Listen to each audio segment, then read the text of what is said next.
to get the facts straight. How does this virus work? How does it transmit?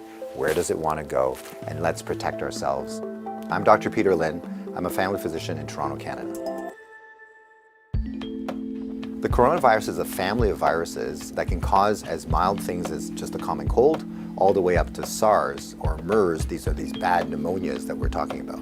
And basically what these viruses are, they look like a tennis ball with all these spikes sticking out of it. And depending on the type of spike, it allows that virus to attach to certain places. So some viruses, they have the spike that attaches to your nose. So basically you just get a common cold. But the SARS virus and this new virus that we're talking about has the spike that allows it to attach to the cells in your lung. And when it attaches there, it puts in information to make photocopies of itself. So it uses our equipment to make more viruses. I'm declaring a public health emergency of international concern over the global outbreak of novel coronavirus. Most of the coronaviruses live in animals. In this particular case, it was from Wuhan. There was a fish market where they were selling live animals. And the thought is that the virus was in a live animal, then it crossed into a human. But then what we found was that people were getting sick in terms of healthcare workers, in terms of family members that were looking after them, which now meant that the virus can pass from human to another human. Just like all viruses, it needs to reach a target, which is your lung.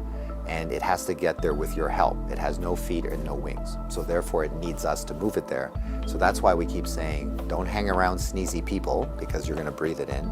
And don't touch your face because that's how the virus is gonna get in. The masks are helpful, but they're not necessary because they're leaky. The ones that you and I buy basically have pockets here, so therefore the virus can get in. What the masks really do is they stop us from touching our face. If you're sick, we tend to mask you, so therefore you're not spewing out the viruses to other people sitting around you. The true people that have the real masks are the N95. Those are sealed. These are for the doctors that may be caring for the patients.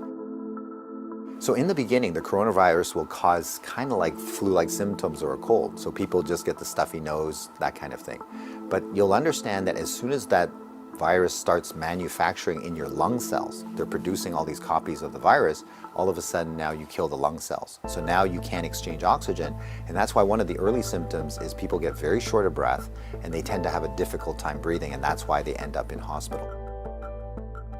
So currently, unfortunately, we don't have a direct treatment for the coronavirus. So we don't have a medication that can kill it off. And so it's really supportive. So in other words, the patient can't breathe, we give them oxygen, help them to breathe. They can't drink, so therefore we give them fluids to support them.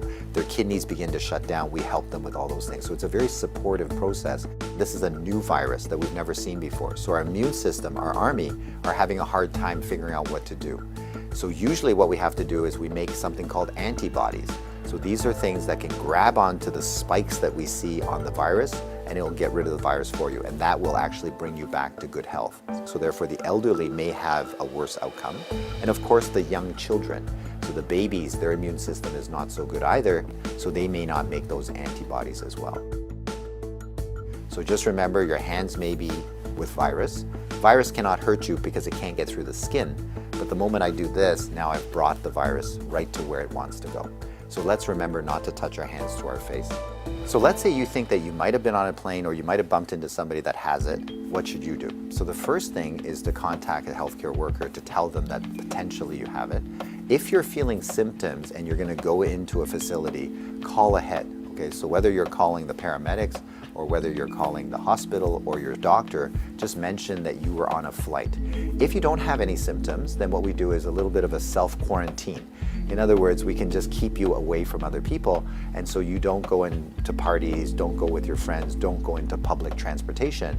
So we can contain it very easily by making sure that you do a self-confinement, so to speak, for the, let's say, 7 to 14 days is the longest incubation time. So after that, if you're feeling well, then you don't have anything to worry about. If we get the facts right, then we don't have to be overly worried, but we do the right things so that we don't get the virus ourselves and that we don't pass it on to others.